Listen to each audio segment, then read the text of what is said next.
Hello guys, what's up and welcome back to my channel. In this video I will show you quickly how to make Google Chrome your default browser in Windows 10.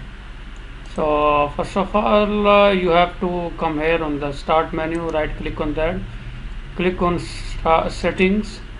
Now here in the settings you will get lots of options, but you have to select on apps. In apps you will get here some of the settings, but where you have to go to the default tabs.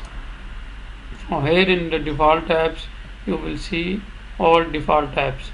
So simply just scroll it a little bit down and you will see web browser. You will get maybe Microsoft Edge or anyone else. So click on that and you will get all the options. So simply click on that Google Chrome and it will change your default browser. So that's all for now. Thank you for watching and don't forget to subscribe Dr. Mobo channel. Thank you.